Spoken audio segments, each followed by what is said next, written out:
Let me take the opportunity to welcome those of you who are already in the call and set the scene for the IDSA Portfolio Day.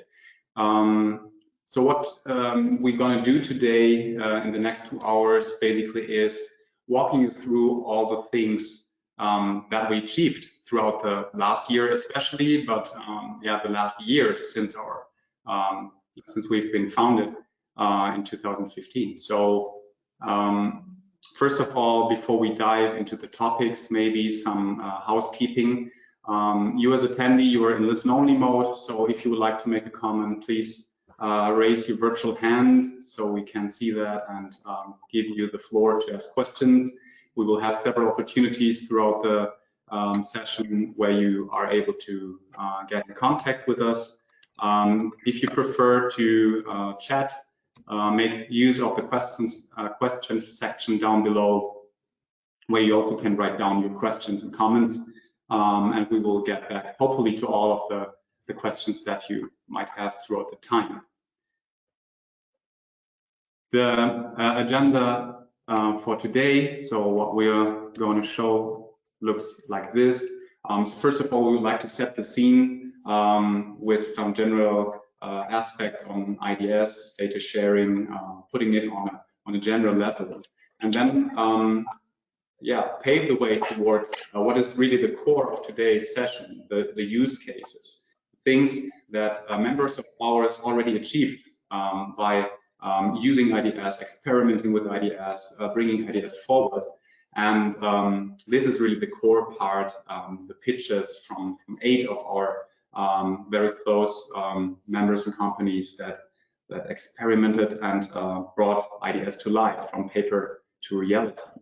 And after that, I would like to talk a little bit about how you potentially could also take your seat in this game, and how we can proceed together with you on the way towards data sovereignty.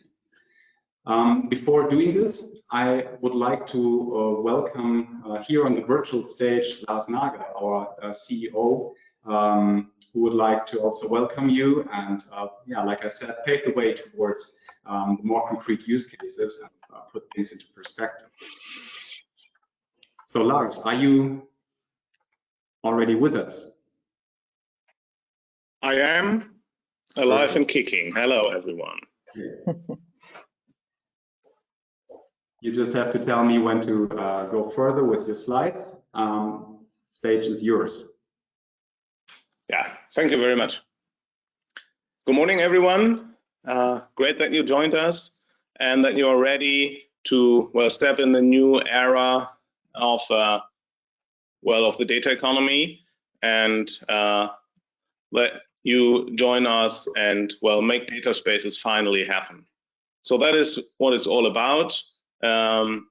It's written everywhere. 5 years ago, when we started with IDSA, nobody really knew what data spaces are. So what is this? So it's really a new concept for data management, a federated approach to data management, which makes use of a trustworthy ecosystem and makes use of a common governance for a data space where companies can join, share data, and do a lot of things, create value, and increase the value of the company and of the digital single market.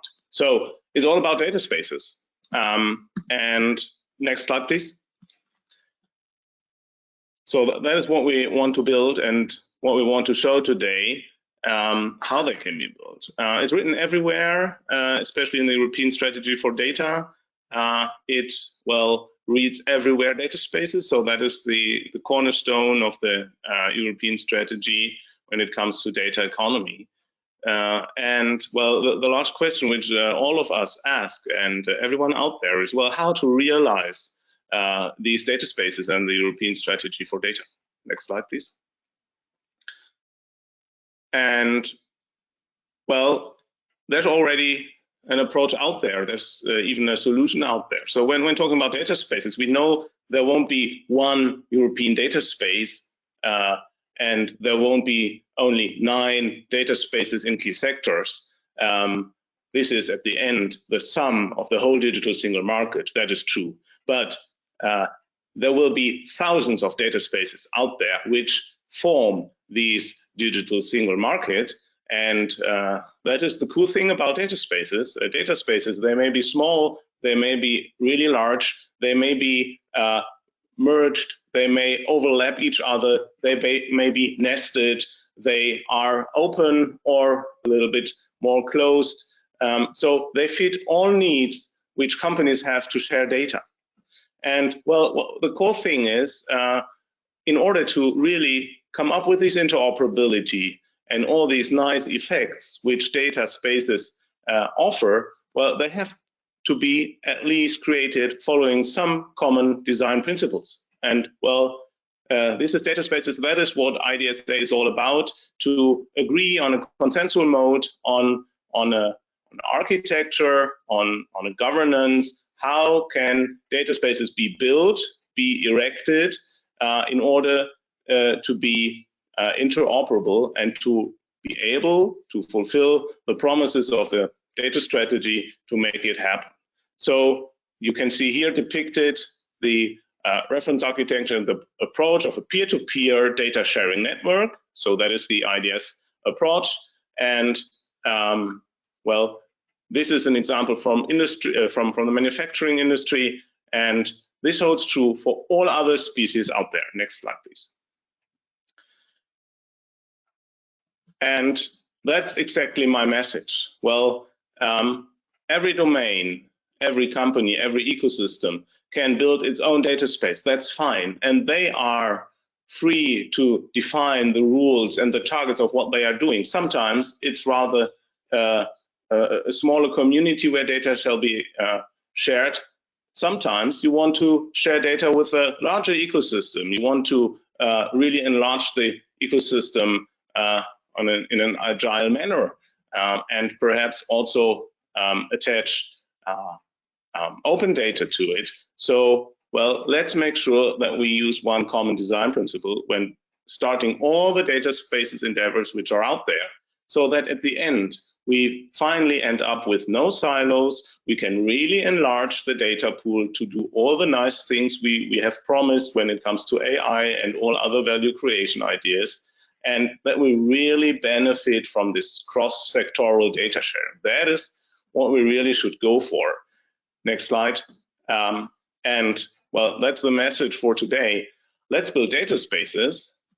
Let's make life easy by using common design principles and the IDS reference architecture, the IDS rule book, and all the coding and the generic things, assets which IDSA can provide. They can be of help for all companies, all ecosystems to erect their data spaces. And that is what it's all about today. Let's have a look at what our members have done in the last years, the great achievements.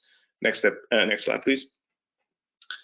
And then let's go the next step in creating data spaces. So, well, what is the next step? So the data strategy has been published in February 2020, and now it's January 2021. Okay, it's now really time to go the next evolutionary step in the creation of data spaces. What we see now, currently, is really a lot of convincing use cases. So it's not the problem that there's no insight that data sharing is of value, that co-creation of value by data sharing makes sense. But now we have to see, okay, how to let this explode, make it a lot larger. So the idea is to go from few to few use cases. So 1, 2, 3 companies which know each other since the Stone Age, involving their whole ecosystem and even others to really create a data space, because a use case is not a data space. We have to go this next step. So towards real data spaces, many-to-many companies data sharing, M to N relationships with clear incentive models, because, well, you really have to explain why it makes sense to jump into a data space, provide your data, publish it, and, well, go into this co-creation mode of action. That is what we have to do. Next slide. And, well, our job, IDSA, teaming up with some others, is probably to see where are the really promising cases which we really can nurture and let grow. So where are the embryonic data spaces that we can use and really make happen? So if we are taking stock, we see that there's a lot of things out there. Well, definitely there are myriads of great use cases in industry and also in funded projects. That's not the case. But some people already went the next step. So there are a lot of use cases in GAIAboX. So obviously a high visibility there, but not a very high maturity so far. We have the European Coordinating Support Action OpenDI, which monitors for 4 main domains, key sectors, already 27 projects. So these, we have to see where are the embryonic data spaces there. In IDSA, we are doing this for 5 years. So we have a list of 100 use cases, and there are several embryonic among them. In the Netherlands, a great initiative, the Data Sharing Coalition, we are part of it, tries to harmonize existing data sharing initiatives and, well, probably the trailblazers, the IDSA Launching Coalition, which took an alliance of the willing using the last year to really show what embryonic data spaces are and what the steps to go are. And these are the insights which we gained, and I'm happy that we can well, gain more insights by today's presentations. Next slide. And this leads me to my last slide and to the next steps which we should go jointly, and that is what I would call for, and I hope to team up, bring in inspiration, let us start building data spaces, use common design principles. So we have to converge all the use cases, all the endeavors out there, and see that the endeavors are all interoperable. We don't have to agree on too much, right? So there's a lot of things which can be clarified domain specifically and even company and business case specifically. But we have to see to work on this governance level, which is generic for all domains, for all data spaces, so that we really can achieve this interoperability. So I think we will learn and hear and see and witness a lot of ideas today. So that is really great. So common design principles already in use. Then the next step is to be, well, really giving birth to these embryonic data spaces, well, make them evolve even more. On this way, we have to talk about a soft infrastructure. So there are some services which are needed by all data spaces. So digital identities, some brokerage, certification, inserting trust. So that is also written in the European Strategy for Data. So let's think, remember the soft infrastructure. And well, then obviously on European level, things have to be harmonized, organized a bit. The Data Innovation Board has to be brought into place. We have to see that it also receives the link to the operational mode of data spaces. So, well, we want to build streets for data, right? And therefore, someone has to say, okay, let's build them like this. Let's organize and operate them like that. And we have to find a solution on that, and IDSA is happy to help there. And then in the next steps, really, after taking stock, let's really nurture data spaces, let them flourish in all realms, so that our vision of data economy really comes true. And on this way, we have to really make sure that the data sovereignty becomes true, becomes a mandatory prerequisite for data architecture, so that you don't have to ask, okay, can I trust this data set? Can I attach rules obligations to my data set so that I know what happens with my data. So that must be mandatory in the future.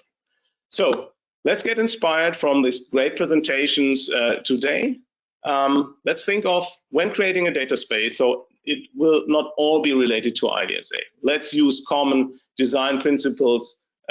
We provide them with the reference architecture, with the rule book, where, by the way, a lot of other rule books are already integrated. So, for example, the endeavor from Zitra, the harmonization canvas from the data sharing coalition. So we already harmonized a lot on European level. OpenDI will publish very soon a great paper on the design principles for data spaces, where all of us worked on, and this can be an inspiration to really move on. Let's make it happen. Get connected with IDSA, become a member if you really want to drive it, make it happen. Get inspired today, have a great experience, and enjoy great use cases. Have a good day. Goodbye from my side. Thank you, Lars. Yeah. Before jumping to our webpage to apply for membership, maybe give it another hour and a half, basically, to go together with us through the things that we prepared for you in order to see what is already on the table.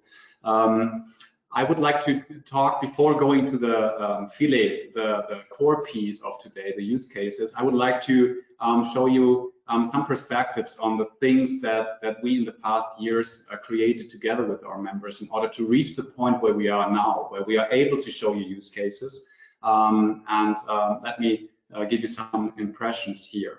So use cases are at the core, and we believe that use cases consist basically of the supply side, those who build infrastructure, IT, services, connectors, and the demand side, who wants to make use of it. The people with a real-life problem, from Volkswagen, you will see an example, and many others that have these problems that have to be solved, and that believe that a data sovereign exchange will be one part of the solution of the challenge that they are facing.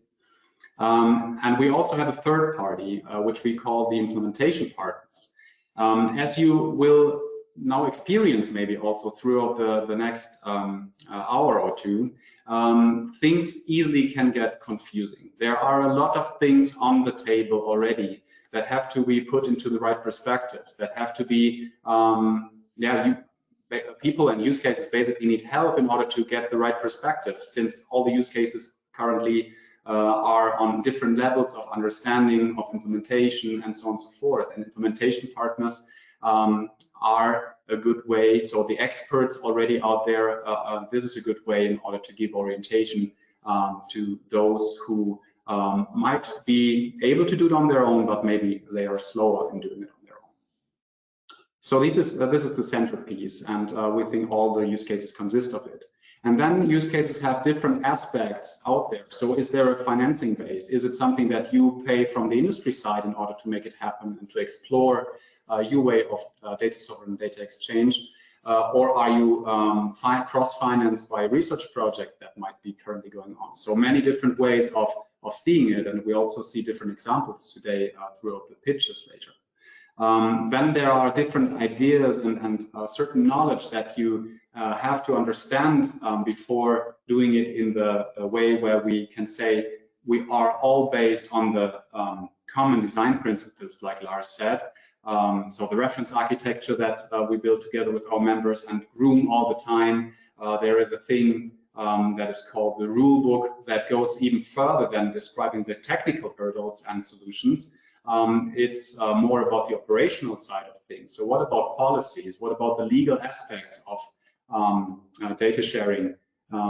These things, you have to be aware of them, you have to understand them, and it's not an easy thing to do currently, but there is a lot already available. And then we have the adoptionists. So in case, let's say you were from the demand side with a real life problem and you believe data sharing in a sovereign way is part of your solution, there are already a lot of companies out there who did this learning, who started implementing, who started creating solutions that are in different phases. Some experiment, some are further and are already in a product state that you might want to buy. And these are the trailblazers, like Lars also said, that pave the way towards making what we talk about basically an easily consumable product at the end. And this already taken as a punchline beforehand. We are not in the product state yet, but we are on the way. And the adoption is these trailblazers help us to reach that state. More on this later.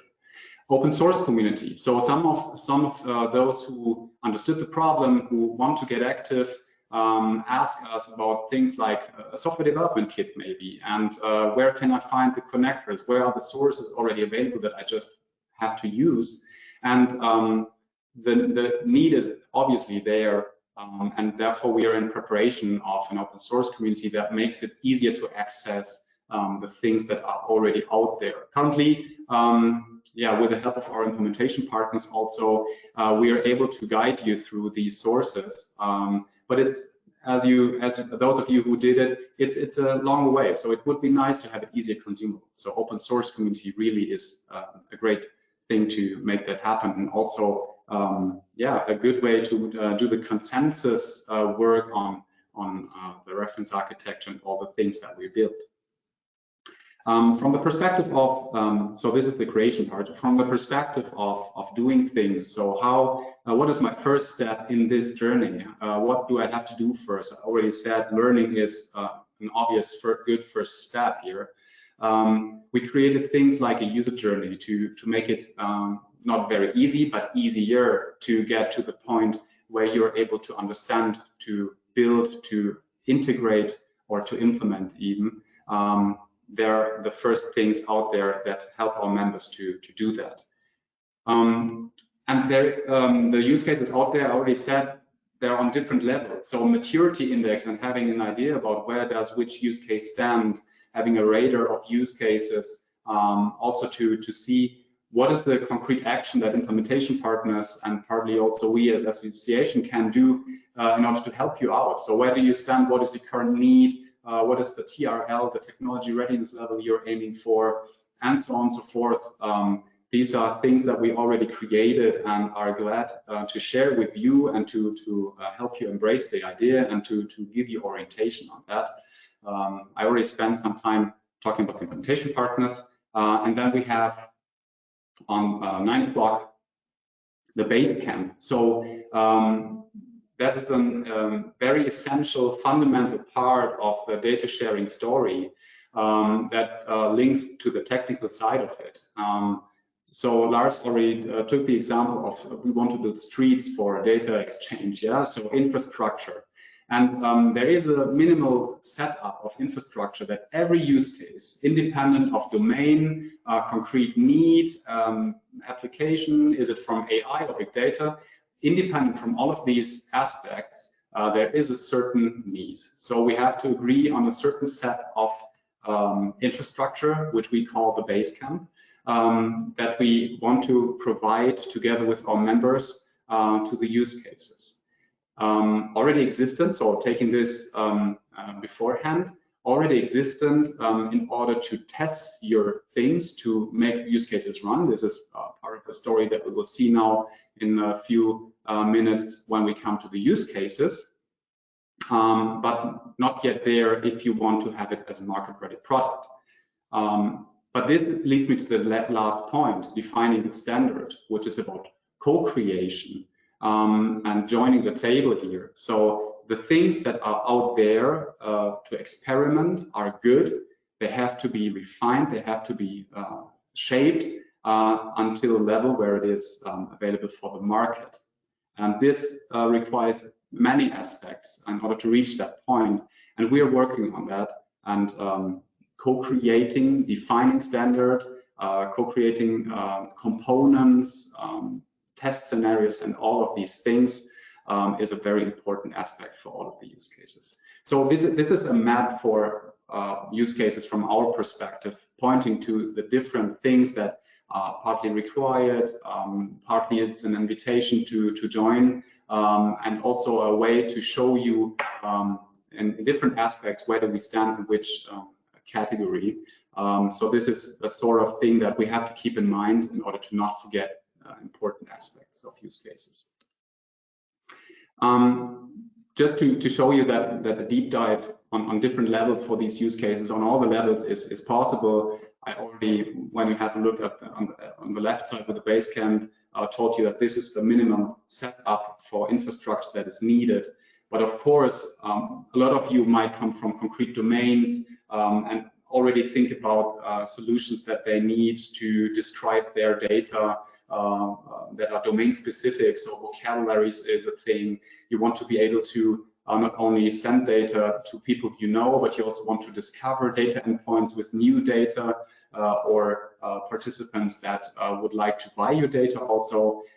All of these things that make it fun to be in a data space are not on the minimum viable data space side, but still very important and technical. And also these things have to be finalized, shaped, implemented, tested, and brought to a technology readiness level where it is available for the market. On the other side, what we think are, this is only a part of it, but enablers for this are the rule book I already talked about and the reference architecture, so technical side, operational side, legal side, so describing things, setting it into paper, bringing it to standards. This is what we believe is the common design principle here. We also have tools from our learnings from basically last year. Lars already talked about the Launch Coalition, the trailblazers who pushed forward for making it available for the market throughout the last year. And these tools are also available for managing this complex game. The developer's journey is part of the solution, and a radar to keep an overview over existing data space initiatives and use cases. And we from the head office, the IDSA, are glad to give a hand here. So coordinating between different endeavors with our general perspective on the solutions, open source community, moderation between those who want to create the standard with us, support organization that helps you to point to the right endeavors, working groups, all of the things that are there. And you already can tell it's a lot. Yeah, we are here to guide through this. And we are not doing this on our own. This list should just give you an impression on things that we are aware of, people who work on the Basecamp, the essential services and components in order to create the infrastructure, implementation partners that help those who want to adopt the standard, to walk through all of the different aspects that are required to reach the target of having up and running market-ready use cases at the end. And first movers, some of them are already very far with first business models and products, and so on and so forth. And to join this list, how to do that, how to become part of it, is something that we will talk about later. But first, before showing you an idea on how to get engaged, I would like to go to the use case pitches now and give our friends, our members, the opportunity to show what they already achieved. And I already can say I'm really thrilled about the things that we are about to see, because they make clear that even though things are not ready, a lot is possible. And this is the great thing to experience now. Okay, Ulrich, we can see your presentation, we can see you. Let's see if we can also hear you. Okay, 1, 2, 3 test. Good morning, ladies and gentlemen. Thank you, Ulrich. Yeah, you're welcome. Today, I'd like to present a smart parking use case. We call it the smart shop. I can see my face. You see just my presentation, yeah? Yeah, hitting Alt Tab can help to bring you back to the presentation itself. Okay, good. Yeah. Thank you. We call it the smart shop parking. And this use case is created together by Hypertegrity. That's a gold member of the Fiware Foundation, software company in Paderborn. Wobcom is the IT daughter of the city of Wobcom, Unity, a consulting company also from Paderborn, and the Fiware Foundation. So these are the 4 different partners of this use case. And this use case is all about a challenge which a lot of global cities are facing, that more than 30% of the inner city traffic is traffic searching for free parking lots. And VDA, the German Association of Automotive Manufacturers, did a study some time ago analyzing that by smart parking, this traffic searching for free parking lot is causing 560 million wasted hours per year just in Germany. So it is really, really a large waste of time, a large waste of air pollution and of traffic jams, which could be reduced at least. On the other hand, inner city shops are facing an increased competition by online traders and need to digitize their business. The challenge now is to use digital solutions to optimize parking on the one side and to digitalize the local shopping experience of the local shops within a city. So we are talking about a new digital life which will gravitate around context information describing in a digital twin what's happening in a city in different domains when it comes also to parking and to shopping. And with this, we are using standards which were created in the Fiware ecosystem to create this digital twins of a city. So you see here, for example, information about parking lots, about shops, about restaurants, but also about citizens or visitors in the different cities. And this API, which was created in the Fiware ecosystem, is called NGSI. It is the standard in the meantime, the global standard for data management in smart cities. And this API is paving the way to harmonize all the different APIs. On the other hand, the IDS connector, I should have wrote IDS connector, not IDSA connector, sorry for that, based on Fiware is providing all the functionalities for data sovereignty. And you might know that there are different IDS connectors available in the meantime. One is also based on Fiware technology, available as open source, and soon also be certified. So we have different APIs for the parking lot, APIs for the shop registration, for a matching API to close deals, and finally to do the payment for the parking lot. And the idea behind this use case is the following: that a user can document his shopping preferences in the system, his personal data. Then when driving into a city, the driver is guided directly to the closest free parking lot close to his target or her target destination, avoiding this traffic searching for free parking lots, directly being guided to the closest free parking lot to my target address. And registered shops which are in the proximity of this parking spot, they can put offerings they do have into a platform, and now the platform is doing a matchmaking between the shopping preferences of the driver and the shops around. And if there is a match, then the driver gets an information. There is a shop around you offering something which you are anyhow looking for. So if you have a bit of time, go to this shop, close a deal, and when the deal is closed, there is a trigger to the platform and the payment for the parking space is done by the shop. So this is an incentive model, a small incentive for the driver to use local shops. It is an automatic matchmaking between the shopping preferences of the driver and the offerings of the shop.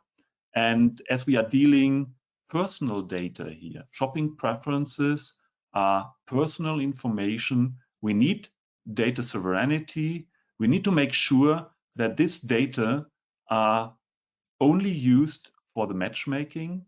And this is one of the main functionalities of the IDS connector here, to bring data sovereignty into this use case.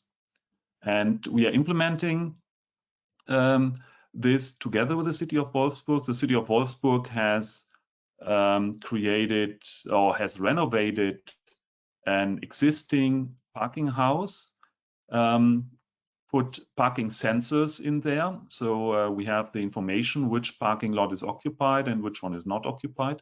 By the way, a parking house which has 50 charging stations installed for electric cars. And the benefits of this approach is we reduce the traffic searching for free parking lots. We have less air pollution and less wasted time.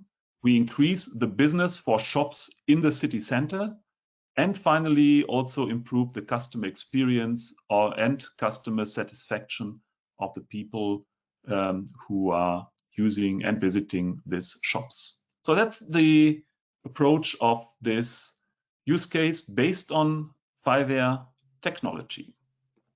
Thank you very much. And back to you, Christoph. Thank you very much, Ulrich. Very interesting. I really like the fact that thanks to the data sovereignty, the one who drives the car and looks for a parking lot not longer is sort of the product for the entire thing, but is really a participant of an ecosystem where he or she can stay in control of the data. Yeah, very interesting. Yep. Thank you very much. Let's see if the connection of Alexander is good again. We have some buffer left, so Alexander, I would really like to see your presentation. Let's try to bring you back on stage here so you can show us your ZIG use case.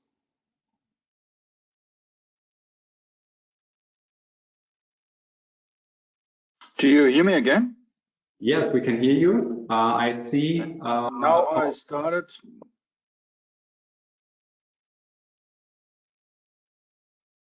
I still can see my screen as well. Screen, yes. So a PowerPoint presentation that with a lot of presentations that can be opened.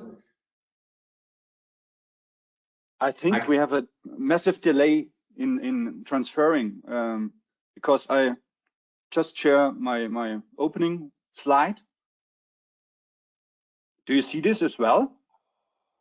No, unfortunately, only the öffnen part of your PowerPoint. Yes, but that's a screen I have seen 20 seconds before. Okay. I think I have a massive problem with my laptop. Because if you like, so sending the slides to me also could be. I send it the slides to Andreas Kemp. Okay, Andreas, maybe you want to share your screen now. Yeah, I just received your presentation and I will open it, and just in this second, and I will give the presentation to myself, and I will show the screen. And now you hopefully can see the globe. I can see it. Alexander, can you also see it? Yes, I see it. I have to organize my windows, and so you just have to give Andreas the command to switch to the next slide, and then I think we are yes. good. Okay, thank you very much, and good morning, everybody. Thank you, Christoph, and the whole organization team for the opportunity to present our community business case today. My name is Alexander Aberle, and I'm working at the SIG AG a well-known supplier of industrial sensor solutions. Next slide, please.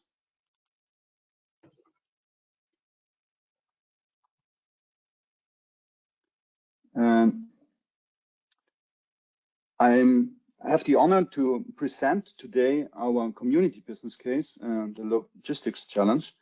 We started 2016 as a founding member in the IDS, and in parallel, the idea was born to introduce our sensor systems in further application areas along the supply chain to generate more transparency for all connected partners, ideally by using the data room of the IDS.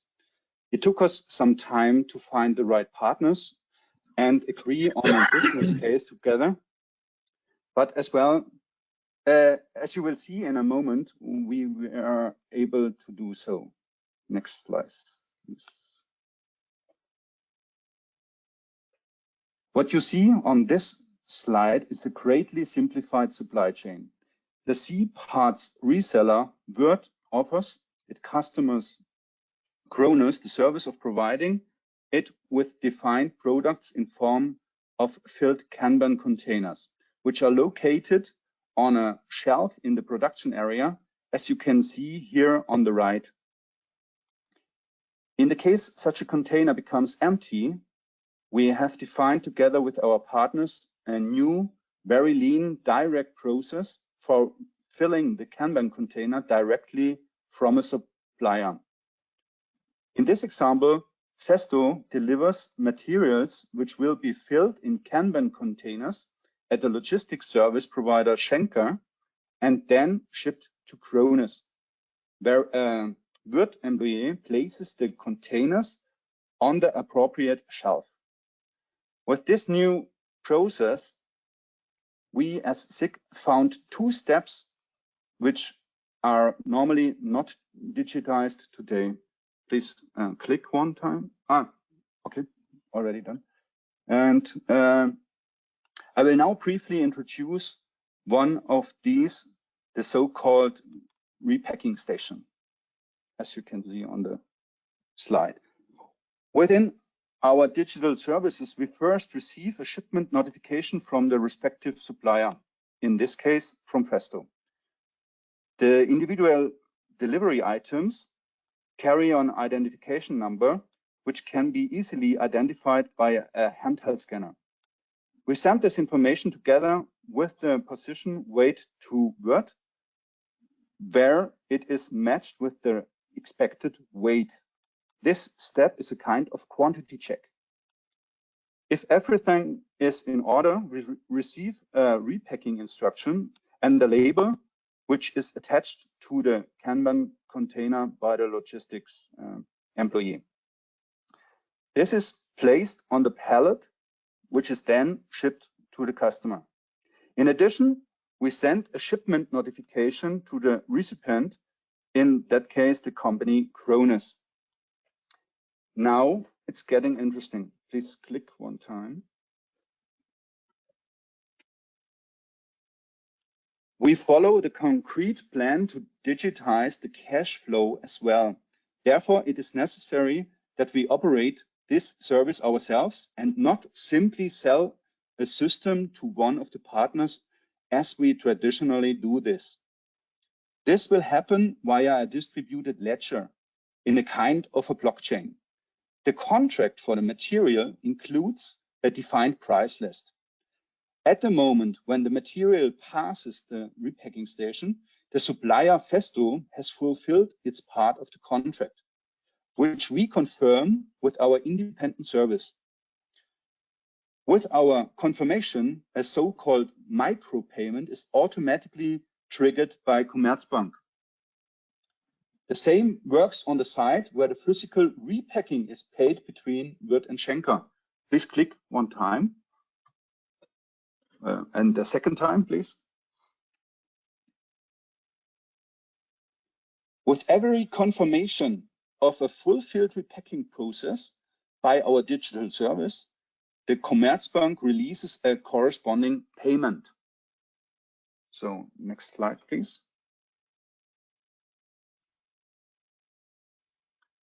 A brief summary, please click one time. With our data-based independent service, we have created additional process transparency in the form of a digitized workplace. These types of activities are currently rarely recorded digitally. We provide each partner with the relevant information valuable, for example, for agile production planning in the following steps. We issue digital confirmations as an independent entity, which can be used to invoice both materials and services. With our partners, we digitize and automate payment processes. We will charge our service as pay-per-use in a pay-per-use model, which is pretty new for us.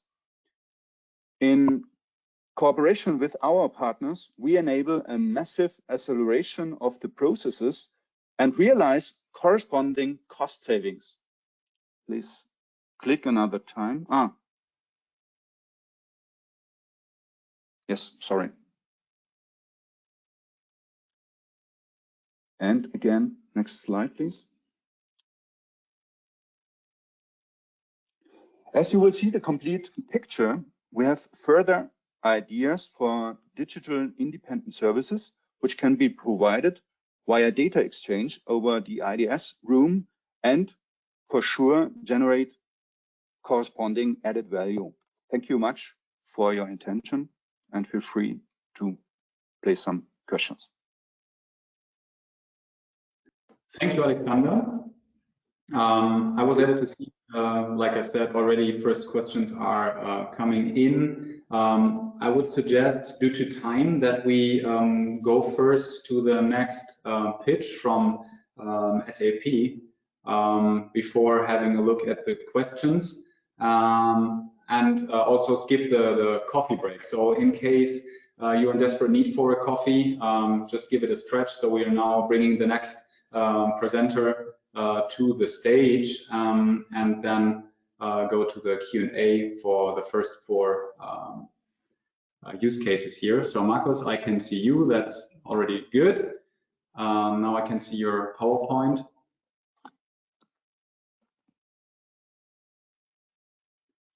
Just have to put it into presentation mode, I guess. Can you see my PowerPoint or my desktop only? Your PowerPoint, but not in presentation mode. It's yeah, now it's in presentation mode. Now you go. And we can hear you. Stage is yours. Glad that you're here. Okay, thank you.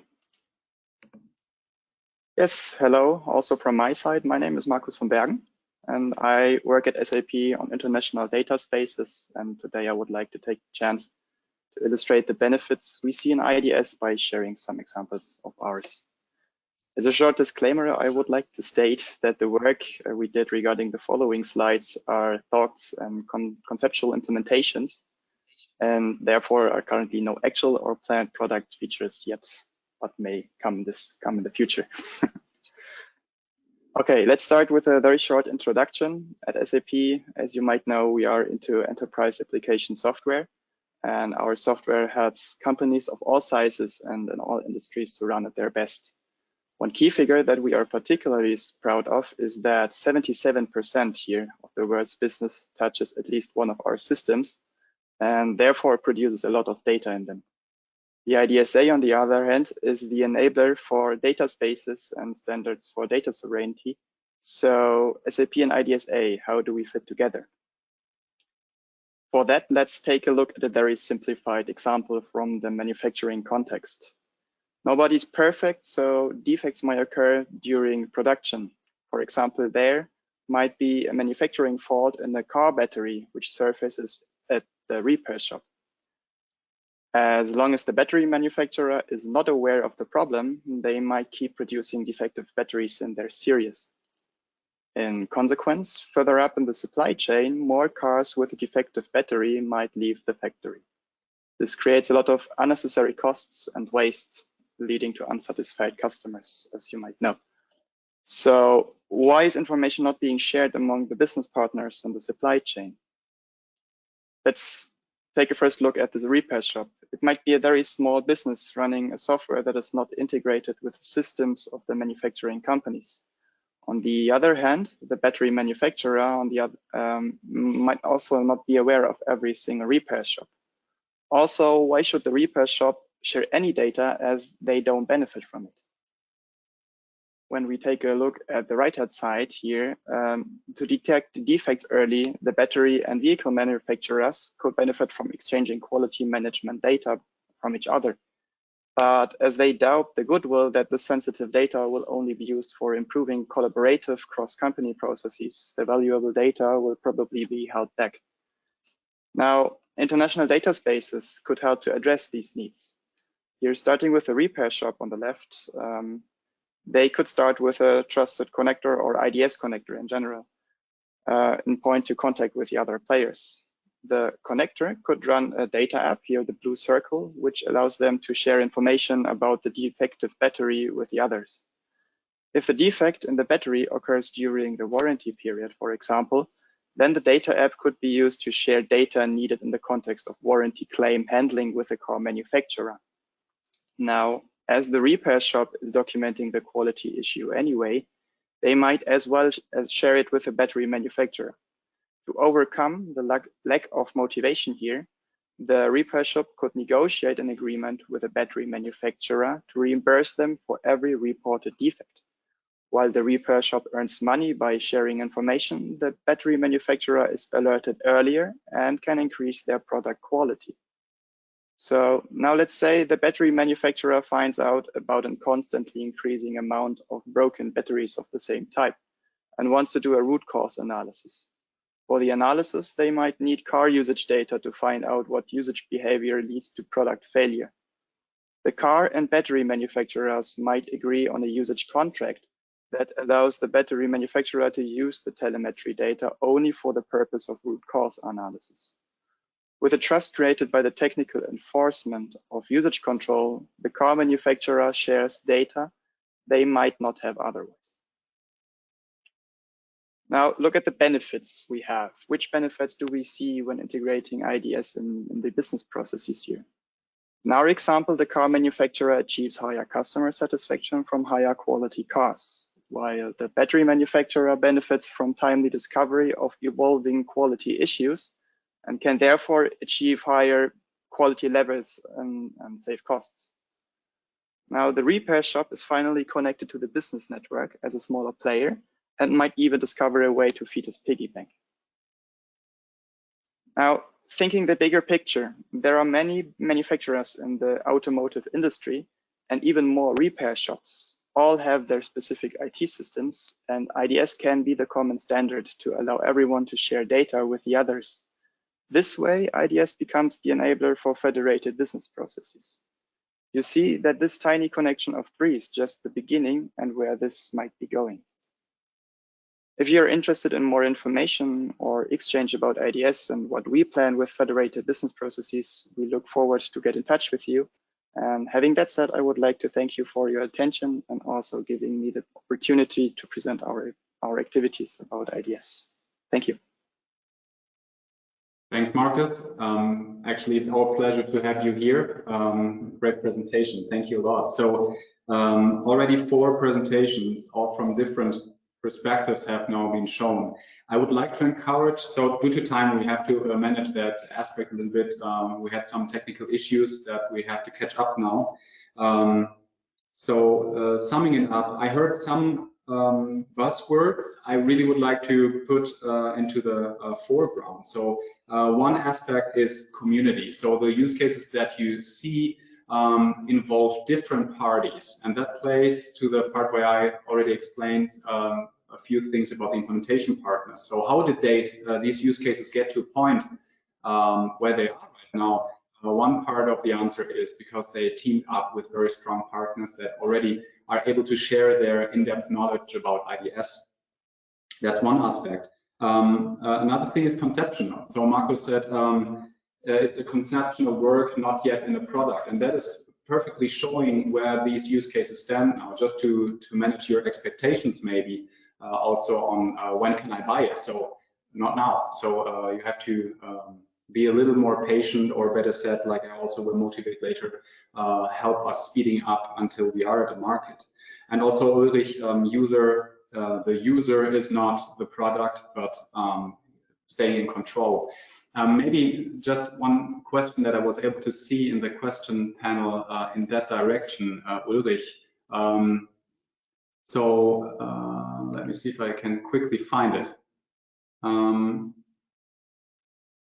How to handle parking issues between those who are using the smart shop parking and shoppers who are not, and thus going towards the same free parking lot. So I think this is a very operational thing.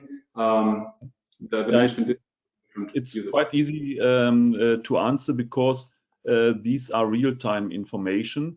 At least at the moment, the system is not able to reserve parking lots. So when I'm driving somewhere, I get real-time information, and if another person arrives there earlier than me, then the other person will get the parking lot, but will not have the ability to get this matchmaking with the shop owner. At the moment, at least in Germany, it's not allowed to reserve, at least at on-street parking, to reserve parking lots. In other countries, this is possible, and there are solutions in place already where, for example, I'm 10 minutes away from my target destination. There's a free parking lot. Then it is possible to reserve the parking lot. A blocker pops up, so nobody else can drive on this parking lot. And when I arrive to the parking lot, the car is connecting to the blocker goes down, and I can use this parking lot. But this is, at least at the moment, not possible in Germany. I hope this answers the question. Yeah, thank you, Erwin Hüfkens, for this question. Ulrich, one question that also is about the one who drives the car, maybe. So how do you think, it's a question from Sandra Schelzenmüller, how is the data secured? So how can you be sure that the data produced in the car with the one who drives it is not misused? Yeah, that's exactly the role of the IDS connector. And with the IDS connector, not only in this use case, but in general cases, it is possible that the owner of a set of data is able to determine what someone who gets access to his or her data and what this person is allowed and able, and also technically able, to do with this data. This is one of the core value propositions, in my understanding, of IDS, of the international data spaces, and implemented in the concept, on the architecture concept of the IDS connector.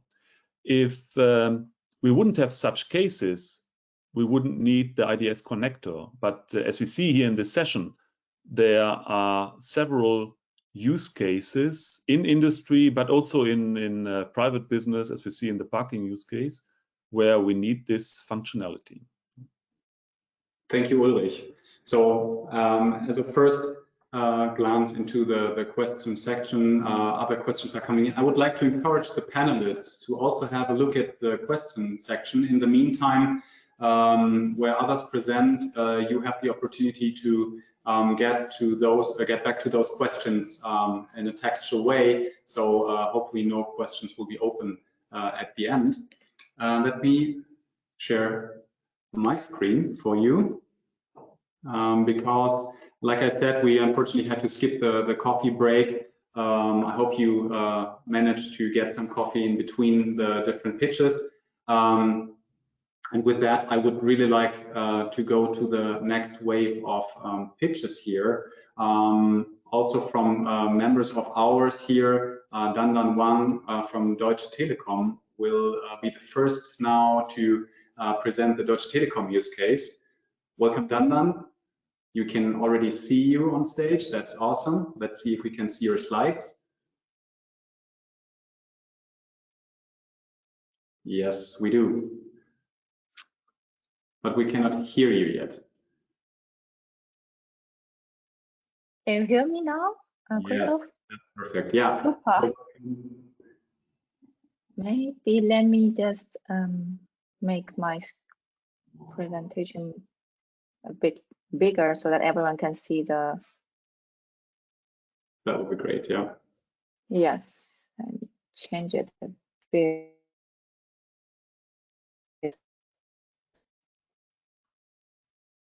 I hope that's fit, or Yeah, looks would we good. need to adapt? Okay, yeah, thank you. Thank you for the feedback. Yeah, again, thank you for having me here. And still good morning, everyone. And I'm Dandan, so solution architect from Deutsche Telekom, so specializing in data science and data economy. And I'm very happy here to introduce one product, as Christoph just mentioned. So the use case I bring today is not a conceptual design, but instead of the market-ready product, which is you can buy already in the market. And that is called Data Intelligence Hub. What is this? Is what we want to do is help our customer to shift the traditional business to the data space. And immediately we are encounter two questions. The first one, there's no difference as any other business transactions, is we gonna establish the trust. So how do we do that? Same as current best practice, we do the contract. So exactly, we use the same logic. We reuse the legal systems to define the rules, build a governance framework around maintaining and enforcing the contractual agreement. Then the second part is we want to provide open settings. This is the same reason for internet and IoT. So the ultimate goal is we want to enable everybody, like I also write it here, ideally all the customers, not only the large enterprise, but also the SMEs and also the public institutes, individual people, and also from the researchers, so that everybody can be enabled to join this business in an efficient way. And the two problems here, I think it is already addressed by the IDS reference architect model. And with so much accomplishment here, those trust can be established within these ecosystems. Like I see we have almost 200 audience here, and I believe we think the settings provided through this reference architect model, it is an open and can provide all the opportunities to different members. And what is Telekom is evolving in this ecosystem is we basically developed a product called Data Intelligence Hub. And in a nutshell, we provide three sets of service or components. The first one is data catalog. It is basically like a marketplace where no matter the data provider or data owner, you can publish a data offer and specific to label out what is a usage control, what is a visibility, and who can access it, who can find it, and who can subscribe this data offer. The second service, workspace. So within the data seamlessly connecting with our platform, of course, not only the centralized way, we also provide decentralized way with an IDS connector. So the data can be easily integrated and analyzed in a workspace where we do have, for example, the open source tools like the Jupyter Hubs, like Plotly, and we also have the third-party solutions, for example, Databricks. The idea here is we want to combine the two sources. So good AI algorithms and the data sources can be more seamlessly work together. So the third layer is the analytics.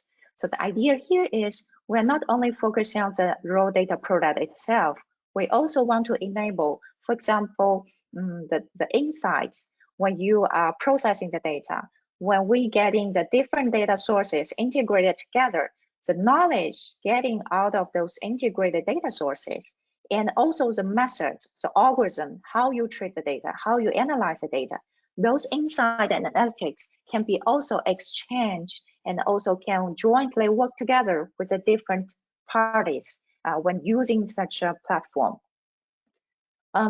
By saying that, I want to move to the next slide where I bring a diagram.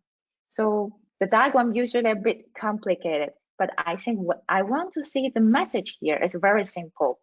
So IDS reference architect model is already become an open standard. It's a DIN 27070. So that showed us the scientific community what the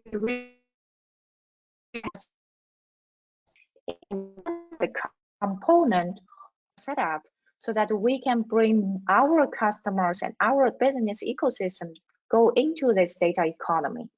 And this is what is really happening as we are speaking now.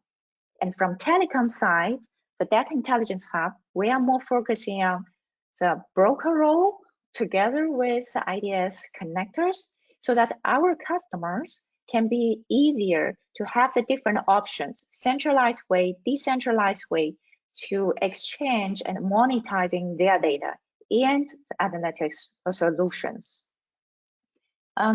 Additionally, I do also bring one of our customer reference. This is a Phoenix. So the Phoenix is a project within the 9 European logistic corridors. As you can see here, I bring a small map, and this corridor communities has, I think, around about 43 different participants here. So it's quite well representing, for example, the logistic shipper and also service provider, the mobility infrastructure provider, the cities and authorities. And what we want to do here is to establish a digital network so that the data sharing, data sovereignty, and interoperability can be enabled within these 9 European corridor communities. And Data Intelligence Hub is bringing such an idea, this data exchange functionality out of the box. Specifically, what we are supporting is in the pilot site. Currently, we have 11 pilot sites set up across 9 European countries, as you can see from the map, to connecting the different digital platforms, to getting the data sources to be harmonized using the platform, using the broker function, and go through the IDS connector so that data can be secured, exchanged, and also can be interoperable between the different members within this Phoenix project. And in the end, this federated network is want to bring the transport or logistic actors across Europe to establish such a data exchange framework so that eventually we want to promote those data exchange can bring the value, can improve the efficiency, and also to help this collaborative planning for the logistics sectors. And additionally, so that the common goal, this reduce the greenhouse gas emission, can be also efficiently be harmonized among the different logistic members. So this is still an ongoing project. It has started from last year, and we're in the end of 2022, we will have a platform. And in the end, it's also encourage all the logistic members to feel free to check out when this finalize this project. And I will be also very happy to have any interest or any questions regarding this project. And I also will be also answering any questions if you are interested in our product. And feel free to contact me, and I can also share our product link. And then, yeah, we'll be happy to have more customers using our product. Yeah, in the end, and thanks again to having me here. Thank you, Dandan.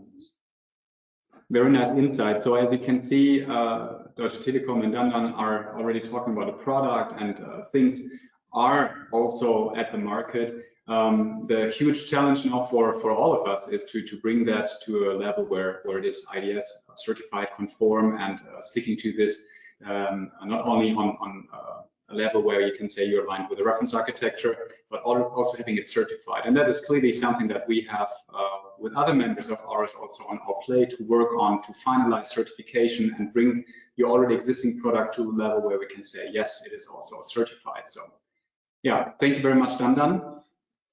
Next in the list is Thomas Usländer from Fraunhofer IOSB, also the head of our industrial community, I can say. We can see your screen, we can see you, that looks very good. And stage is yours, Thomas. Thanks for being here. Thank you very much for this nice introduction. Yes, I represent here now the industrial community of the international data spaces, and we are dealing with two use cases that we are analyzing in order to derive from that requirements and solutions for data sovereignty. So the two use cases are collaborative condition monitoring coming from the platform Industry 4.0 and the smart factory web of Fraunhofer IOSB. So in general, the IDS industrial community tries to bring together the reference architecture models of Industry 4.0 and the IDSA. There will be and there need to be a coexistence. We need to derive from that compatible specifications and interoperable solutions, because at the end of the day, on the market, only just unified integrated architecture and solution space will be accepted. So that's the role of the industrial community, to look at what are the dedicated requirements of the industry of industrial production, including the logistics behind, in order to come to well-defined solutions. We started in May of last year, and we have got now more than 47 companies and institutions that are members of this IDS industrial community, and some of them are also in this call. This community is led by myself of Fraunhofer IOSB and Andreas Teuscher of the SIG company in Germany. So we have these two use cases, one coming, as I said, from the platform Industry 4.0. It's about the collection and use of data to optimize the reliability and the service life of components that are installed within machines, and these machines are deployed in whole production systems. So you have a layered deployment of assets, which generates a lot of problems in giving the right access and control to the data involved. The other side is the blueprint architecture, smart factory web for sustainable and resilient production ecosystems. So this also leads to a marketplace for industrial production. And I would like,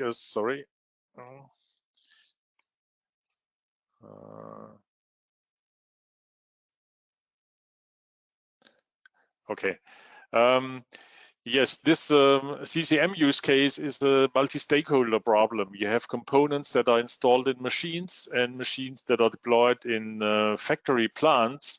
So if we handle that using the technologies and concepts of the platform Industry 4.0, we have to surround all these assets by the so-called asset administration shell that gives you a digital twin of these assets.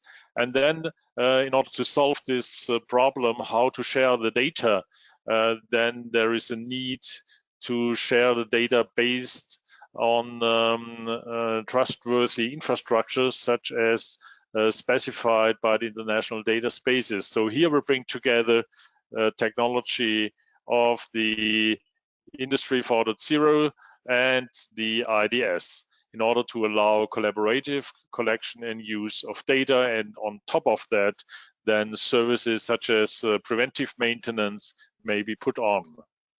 So the other use case that we are analyzing is a platform for industrial production. So you see here on the left-hand side all the demands of the nowadays production systems: higher resilience, sustainable production, more flexibility, and.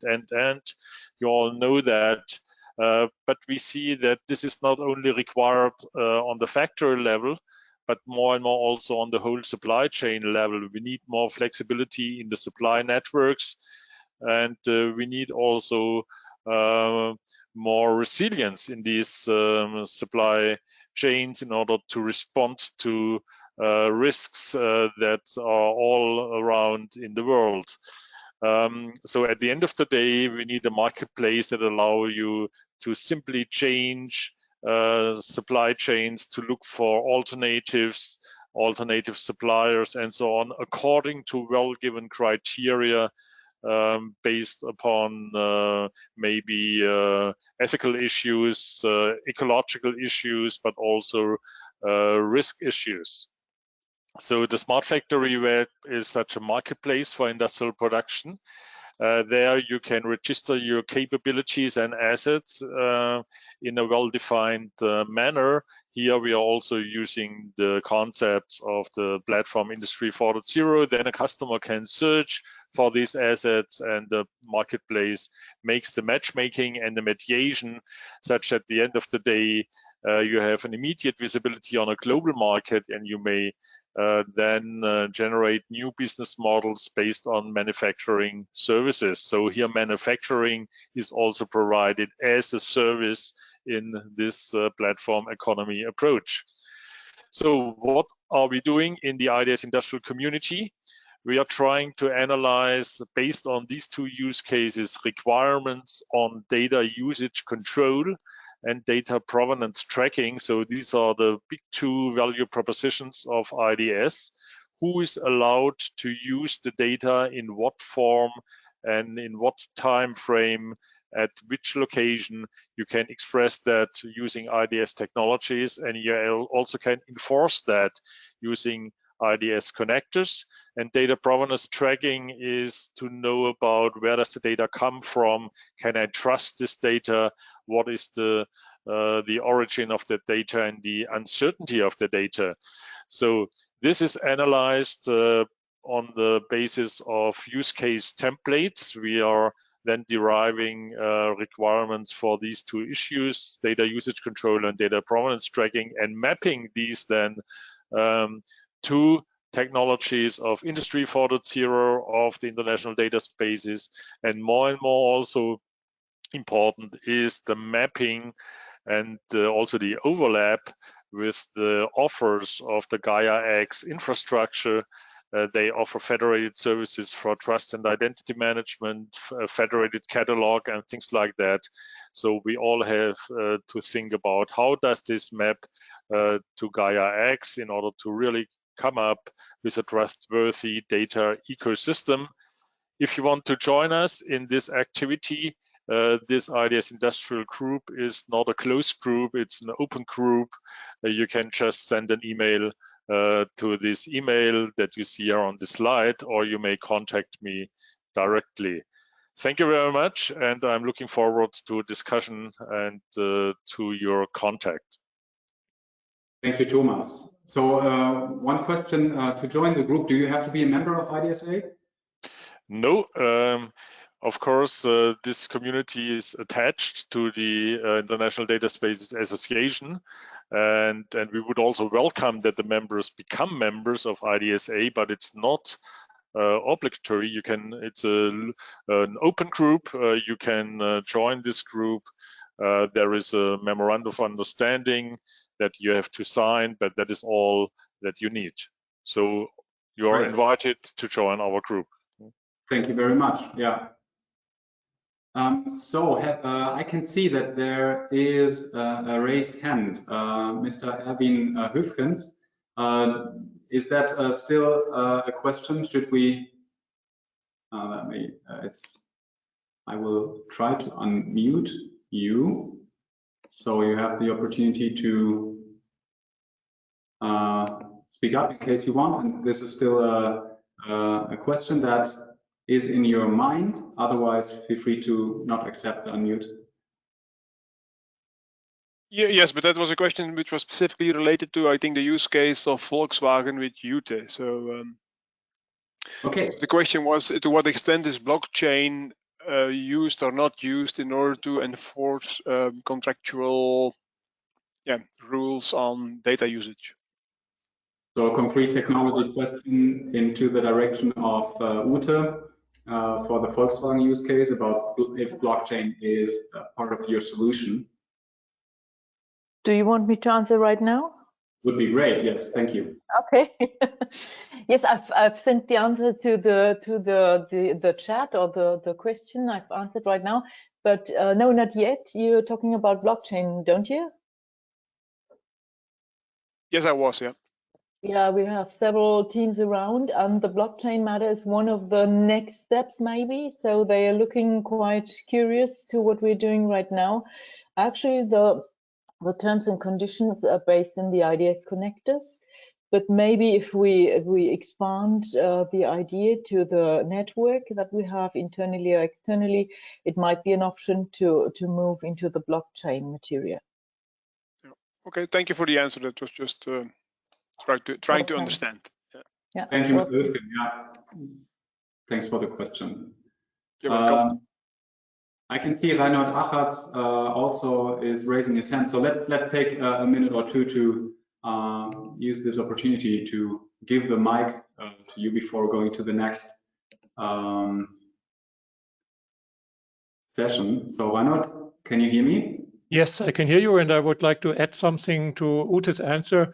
There already is a use case available where international databases and blockchain are cooperating. This is a use case where we basically do all the deal making with international databases, and the documentation in blockchain is basically documentation of a transaction. We do that documentation of the transaction with blockchain. So it's available, and if you need more information, please contact, I think, Christoph or myself, and we can give you more information about that cooperation. By the way, the blockchain part was implemented by IBM. Okay, thank you. Yeah, perfect. Thanks for opening your mic and raising questions. I will try to keep a better eye on raising your hand, so feel free to do that. I really like the interaction here in the section also. Going to our next use case pitch. So Jörg Langkau from nicos AG, Managing Director of the nicos Research, is also with us. Hello, Jörg. We can Hello, see. Christoph. So what did you bring in your palms with you as slides? What is it you want to show us today? Do you see my screen? Yes, we do. That's very nice. Hopefully, I'm very sad about the fact that I don't have, let's say, such a nice use case those I have seen before, because we at nicos are not so far, but we have a fancy product name. So let's have a look at GAIAboX and the secure resource management and so on and so forth. It's only a 2-pager, and I think all of you who are interested in working with GAIAboX or with our ideas and so on and so forth, they will find some links in there, and maybe you want to get in touch with me. So let's do.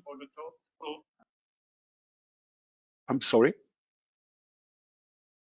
I think someone was unmuted. Okay. Go ahead. Someone was unmuted. Okay, so let's do some buzzwording. The GAIAboX is now 1 year old, nearby 1 year old, and it's only a fancy product name, let's say, for a given IDS connector. And the heart of the matter is that we try to get in touch with the linked data platform, as you see here, the LDP. The shortcut for it is the LDP, the linked data platform. This is not my idea. I'm sad about that fact. But if you are interested to get in deeper to this topic, please have a look on the URL on the upper right side, ending with LDP UCR. This LDP stuff is coming from the W3C guys, and maybe some of you have heard from Tim Berners-Lee sold it. It is also based on LDP. And on this side here on the UCR page, you can see a lot of use cases, very interesting use cases. What the guys from America thought about what you can solve for problems using LDP. But let's say we are nicos focused at 3 points here so far.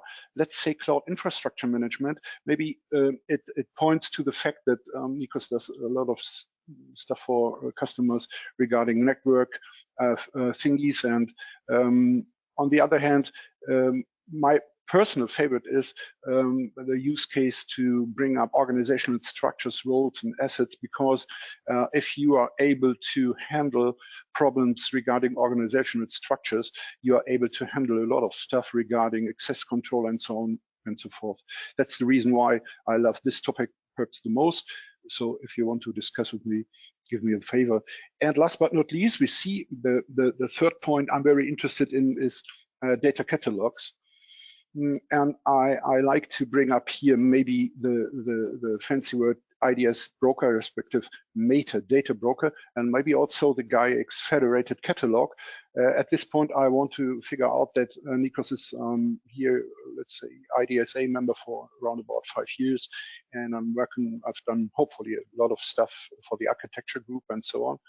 And we are also day one member since last year from the GAIAboX association, and we are working there in the communities and also for the GAIAboX Federation Services Specification 1 phase. And therefore, data catalogs is a very fancy thing, I think, and maybe we try to get in touch with the idea of federated catalogs in respect of GAIAboX also. Last but not least, I have to point out that there will be some more extensions in the GAIAboX that is not pure, let's say, pure LDP stuff, okay? So maybe we try to lift the resources, the managed resources, to digital twin or maybe to industrial IoT, so we can make some actions and make some monitoring stuff and so on and so forth. And one of the things I like most is to implement the IDS communication protocol. If someone of you have ever heard it, it is around the IDS connector, the trusted connector stuff. They try to work with the IDS communication protocol. Last but not least, we are very interested in the usage control. So we've done our own implementation. For those who are interested in, have a look at this fancy Motik decide time before. It's only a blueprint for a binary operator regarding time questions. Have a look at the link down below, Nicos Research and Development under GitHub. You can see maybe what I'm talking about there. If for those guys who are interested in here, what's maybe possible to do with usage control and access control and so forth. The GAIAbox.eu on the upper left, we can see that we have a fancy site for it, but it's not working so far. Only 2 or 3 sites. Please wait, but I like it anyway. On the other hand, have a look at the center of this site. It's the second and the last site page I want to show you. I centered the GAIAbox there. I think everyone can see it. Why I do so? Because my personal, the story of Nicos is a story of, let's say, a second very interesting topic for me. And I try to figure out for myself where the story begins, and maybe it was 2018, the Hannover affair. Some of you maybe remember that we come up with a fancy Wally stuff, but at the end it was a working ecosystem we were showing, and Wally was a part of it. So we let's say we have an IDS ecosystem up and running for nowadays.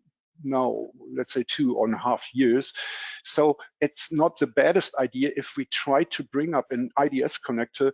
We have to have our own environment to check out if this IDS connector is doing stuff he has to do. This is the reason why we started last year in February the idea of Nicos IDS testbed as the main capital of this page here. And so it's a testing environment, and we work hard for it, and for the last 6 or 7 months to get in touch with all those things like criteria catalogs coming out from the working group, certification of the IDSA, and so on and so forth. And you can see here from top left beginning that we try to bring up in our IDS testbed testing environment, something like a certification authority, but maybe we use also this ATOS stuff in the future, I don't know. One of the things I like most, the dynamic attribute provision service, I think a lot of you know what it is, this DAPS stuff.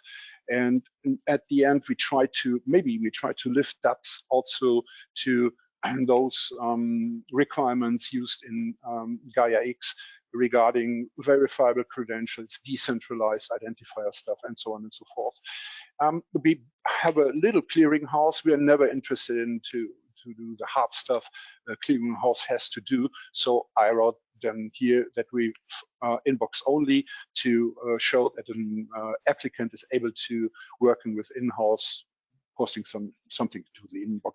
Okay, metadata broker, I think the IDS broker is well known here, and the Paris, the participant information system, is in its basics only up and running now, but I don't know what is happening there because a lot of specifications are missing. So this testing environment, as we call it, testbed, is for operational tests only. This is very interesting because, let's say, there are at least 2 other or 3 others like SQS or friends in Spain, or maybe the guys and girls from Fraunhofer Focus, and last but not least, SIG AG trying to bring up a testing facility, but they let's say they don't want to make informative protocols like nicos testbed wants to do, but they want to make normative protocols. So if an applicant and connector comes out of the testing phase, let's say in Waldkirch SIG AG, they have a normative test protocol. So the certification body says, oh,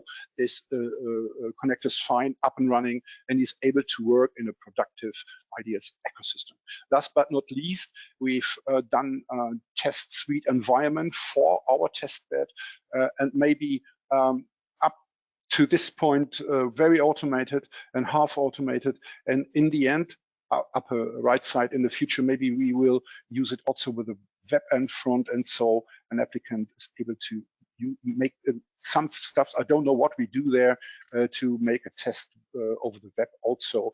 And at this, yes, IDS is the target of a test bed, but we have still the door open to make it as working against towards GAIAX infrastructure also, but the specifications are not so good that we are able to bring up some tests for it. Okay, that's only let's say science fiction stuff.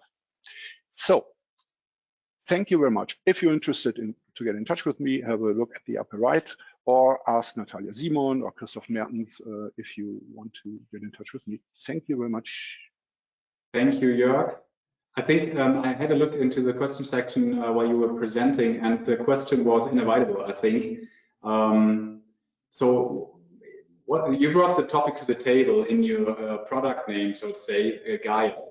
GAIAX is something that also stands behind that. And the question here from Richard Benjamins is, what's the relation of GAIAX and IDSA here in that sense? Do you want to take that question, Jörg? Yeah, no problem. You're welcome.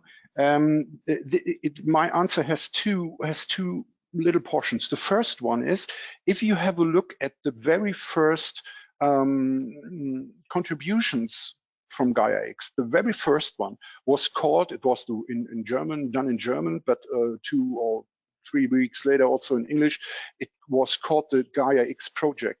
It was one of the first PDF files in the internet showing the main idea what GAIAX maybe, might be, or will be. And if you have a look at it, you will find a very interesting sentences. They say there has to be something like a, don't get me wrong, like a Dropbox-like thingy, okay? And this was the idea. Okay, I said Dropbox, okay. And so we take this idea, it's only a fancy product name, GAIAboX. We say, okay, then let's bring up a GAIAboX.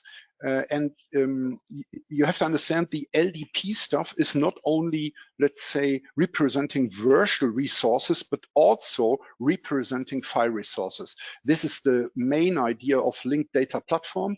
And this is the reason why I think up to date now that it's not a bad idea to call it GAIAboX, because if you like, so you can use it as a something like Dropbox also, but I don't like this stuff. Don't get me wrong, I don't like it. On the one hand, on the other hand, yes, we've done, now I'm speaking more from the perspective of IDSA. IDSA has done a lot of stuff the last 1.5 years with GAIAX. Myself, I've done a lot of stuff since the end of 2019, and then in 2020 we start to work in the community group. I've done a lot of stuff in the group of self-description in the manner of IDS. It's something like IDS info model, you know what I mean? The self-description stuff is something like the info model of the GAIAX, if you like so. And we've done a lot of stuff there. And I think now in this GAIAX Federation services, specification 1, we have there are around about 50 or 60 people working for GAIAX to find the right way to make some specifications. And one of the work packages, the work package 3, is the main package of IDS. In its main idea, so we get aligned to GAIAX ideas on this way, working really hard, working in the GAIAX Federation services. Thank you, Jörg. So as you can see, there is no easy answer on that, and it really can go down really to the metal to answer that. On a more general level, maybe the relation is on the general architecture side. So different focus areas, so to say, Gaia more in the federated cloud world, IDS anchored in the data space context. But you can see we can easily fill sessions with only talking about this relation and how it goes together and so on and so forth, which also will happen. For the moment, thank you, Jörg. Yes. And I would suggest to go to the next and also last picture of the day. So Rajiv from iSHARE will talk about data nodes. So iSHARE, not an official member, I think, still very engaged, and that also was a question before in the question section. So how do we interact with other international associations and initiatives? Here, I would say we have a perfect example now with you, Rajiv, on stage, and I'm really looking forward to your presentation. Stage is yours. Yes, thank you, Christoph. Yeah, I'm here to talk about iSHARE and how what we have been doing in iSHARE, but also let's start first with, of course, the question how iSHARE and IDS are aligned. Yeah, so the first thing, of course, that principally iSHARE and IDS are quite aligned to each other. And as you can see, the base concept or the initial steps that you need to make in any data exchange, you can already start with iSHARE because it caters to your identification, authentication, and authorization aspects, which are the primary need for any data exchange. And it perfectly aligns with what IDS reference architecture specifies. And why you need to share data, of course, I think we all know that, but I'll just talk about some logistics example. Sharing data has a lot of potential in terms of kickstarting the data economy and bringing in more efficiencies and reducing the carbon dioxide congestion, traffic jams, whatever. There can be many use cases around it. There are practical use cases which are using iSHARE right now, and they have already benefited because of it. Some examples are like better forecasting leads to better planning of logistics movements, and that also in turn helps in reducing the carbon dioxide footprint on the earth. And it also gives new possibilities in terms of multimodal logistics transport. It makes it much more easier and efficient. So iSHARE also enables the data space.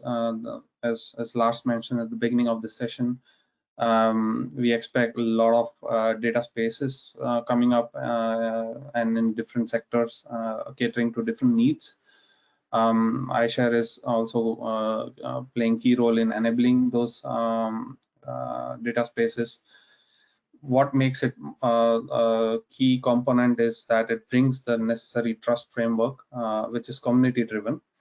So it is not dependent on a single platform, but it is driven by you when you become the member. And it enables you to create your own data space, which allows you to share data more efficiently. As you can see in Netherlands, there are already companies who are benefiting from that, and there are companies who have who are sharing data, but also providing services based on iSHARE concepts. So these are the products that are launched, and these are the companies who have already launched these products in the market, and that is benefiting. How they are benefiting, we'll see. First thing is the identities. So single identity provides single sign-on possibilities, so you can reuse your identities, which makes it much more secure because you don't have to remember so many different logins, and that allows you to seamlessly connect and share data or use services in a very seamless manner. Like currently we have providers, and there are like identities of at least 55,000 users available via iSHARE, and that is expected to grow significantly in the upcoming years. And an example of a logistics data space, which is enabled also by the data node concept. So data nodes reduces the barriers to share data for smaller organizations, or even for that matter larger organizations, that they have like forwarders or terminals have a lot of data from different companies, and it can immediately share data just based on authorizations. So only those companies need to have an account with an authorization registry, and they can start sharing data across the chain. So and right now we have data nodes available in iSHARE, which is about for data of more than 5,500 companies, and that is also expected to grow exponentially in the coming years.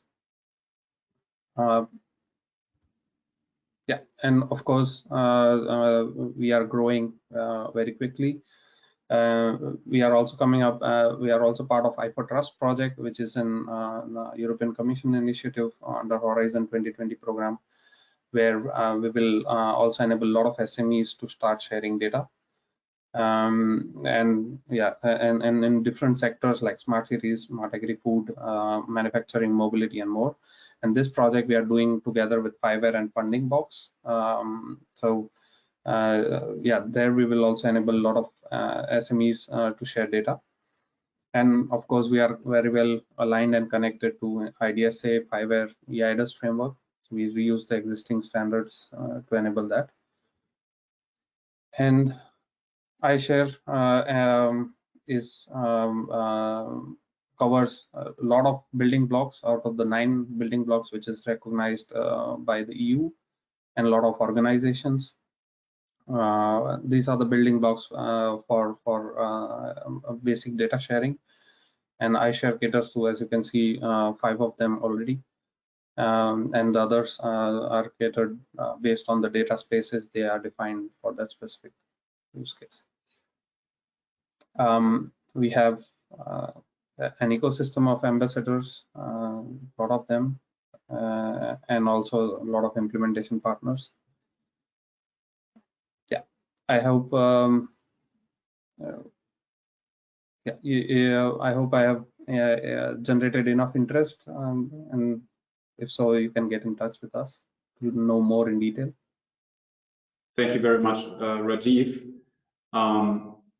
for this interesting insight, and also the closing part for the pitch session now. Due to time, let's do some expectations management. So I would still like to use a minute to spend on a very important topic. At least the Telekom use case should have given you the impression that things are in waiting position already, and certification as a very crucial part in order to reach the last state of having an IDS-based product here is very important. Therefore, maybe Monika, you can keep it very short for the presentation about certification. Nevertheless, I would really like to give you the opportunity to go through this part here, because we want to see how things are done. Monika, are you with me? Yes, I'm here, just working on enabling my webcam at the moment, so you can also see me. And I'll try to keep it fast and short, just giving you a short overview. Thank you.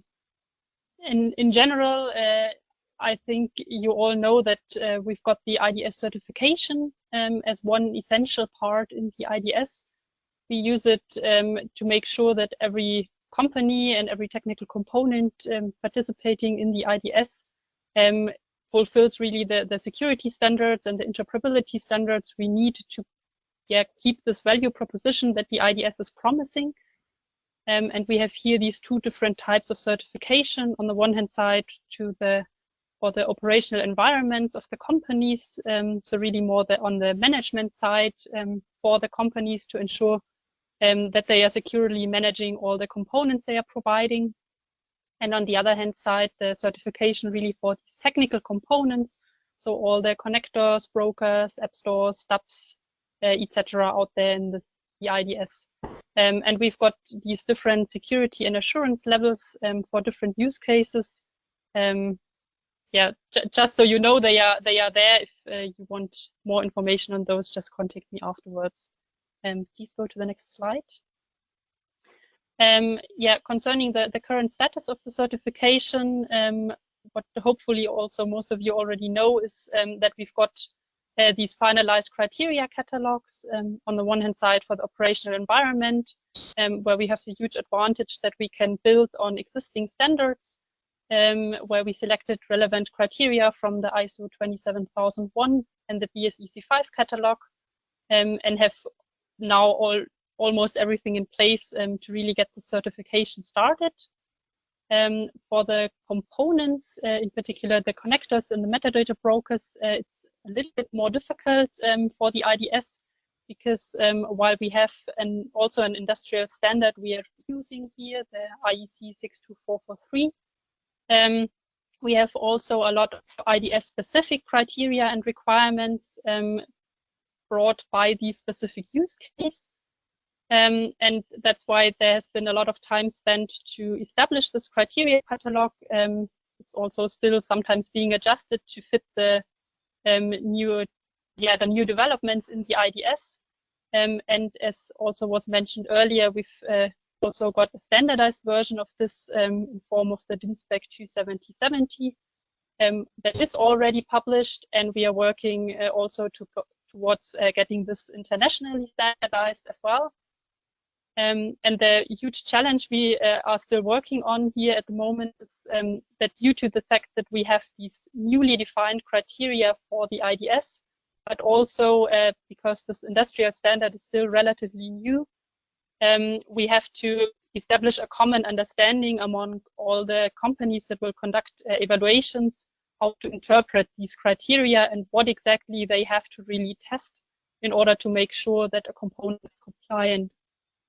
And this is a topic we are very strongly working on to really get this certification available for you. And on the next slide, you can also briefly see the two very important roles and responsibilities that we are establishing to set up this certification. So we need, on the one hand side, a certification body that's really responsible of the overall governance of this certification framework. It's responsible of approving the evaluation facilities, and also then will supervise all the evaluations to really make sure that they are complying to the test specifications I mentioned earlier, and that you really receive the same results for every evaluation facility you could go to. And here we are very happy to have the IDS support office.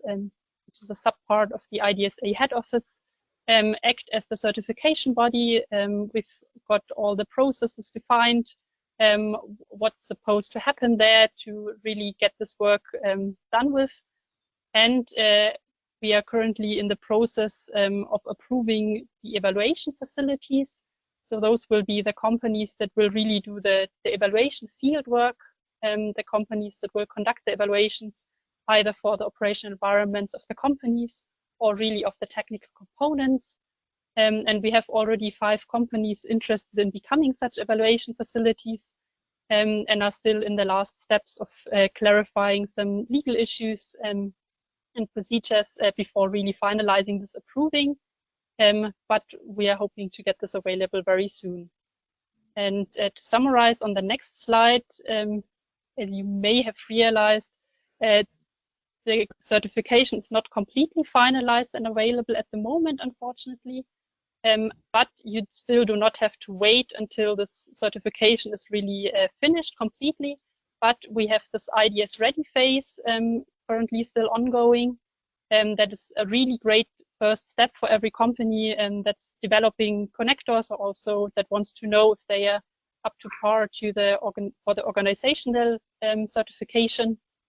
And there really the evaluation is based on the documentation, on the concepts you have, and to assess whether they really are suitable to fulfill the IDS requirements.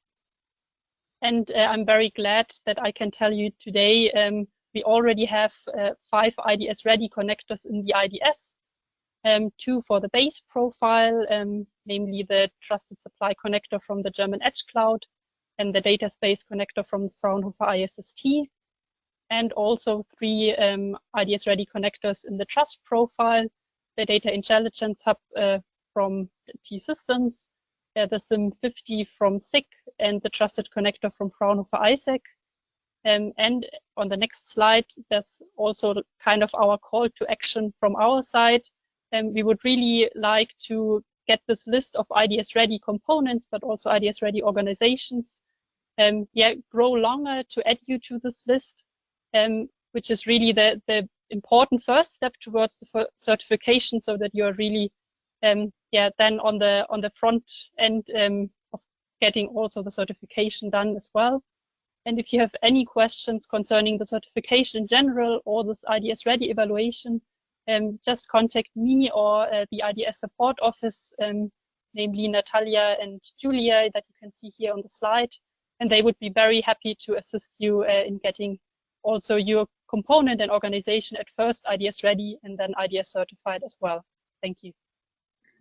Thank you very much, Monika. And you already can tell, so more questions came in. I can see a raised hand also.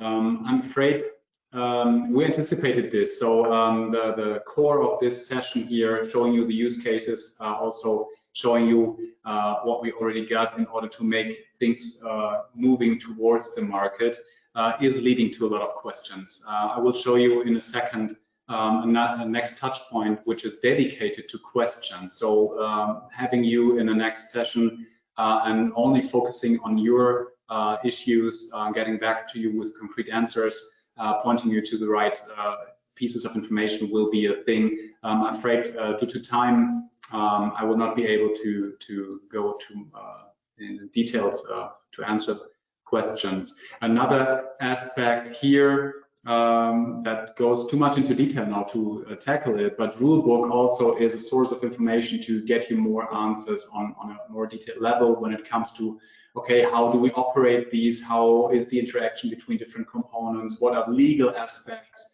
And we have created touch points for those who would like to co-create this also together with us, as you can see on the slide. And for our members who are doing this co-creation already, dive into Jive, our community platform, in order to get the latest state and be hooked up with the dates for the next touch points here. For everyone else here in today's call, we also will announce a next workshop that will be held to cover topics that are for sure interesting for you. You might recognize this topic overview map here. So We went through all aspects, basically, some more in detail, some are more on the general level. To go on more details will be part of one of our next sessions here. What I would like you to take away here, maybe as a core thing, and Lars at the very beginning also stressed this. This is about a common design principle, about co-creation of the foundation for a data sovereign exchange. And I hope the use cases help you to see what is already possible to some extent, that there's still a gap towards the market. But I really would like to let you imagine this as a buffet. So imagine coming to a buffet, being hungry, and it's here in Central Europe already lunchtime. The buffet is served, we have a lot of things in place. And when you open the hoods of the cans, in some you already have some tasty dishes, in some you might find a receipt. And we would like to invite you not only to consume and to eat what we already have, we would like to invite you to talk about the receipts of the things that make this buffet tasty at the end. Talk about the details, share your expectations, share your taste for certain dishes, which is for sure a thing that is different on many different levels, and co-creating a buffet that fits all our needs. This is a huge challenge, and we are glad to take it. And in case you want to be part of this, I recommend you to write an email to us, to lc@internationaldataspaces.org, in order to stay in contact, in order to get into the mode where we co-create what is necessary in order to make this an all-you-can-eat buffet at the end. Like I said, Q&A in depth. Due to time, I will skip this. None of your questions is lost. When you put this into the Q&A section, there will be a follow-up, and also your questions, more room for questions. There will be a Q&A workshop 2 weeks from now on February 11th. So how to run an IDS-based data space, getting into some details, following your questions. And it's very, very good to see that you are keen to get into interaction, raising your question, and we will be glad to work together with you on the answers and give you answers on that. Another touch point, not too far away from then, February 16th, that tackles the GAIAboX topic in more detail. There will also were questions to that. So if you're interested in the relation GAIAboX, IDS, how is it going together? How can we accelerate things? This is a touch point for sure to join. And the Hannover Fair in the digital edition, also in April, is something where we have our thoughts on to present more use cases, get you again to raise questions and see what we got on the table and on the buffet. So with this having said, please excuse the delay of almost 15 minutes here. I really would like to thank you, especially those who presented today. It was very interesting for me. I was writing a lot of things down here. Thank you for you as spectator for all the questions. Join us at the Q&A workshop in 2 weeks so we can get back to these questions. And with that, thank you very much. Let's build data spaces and see you soon. Goodbye. Thank you. Bye-bye.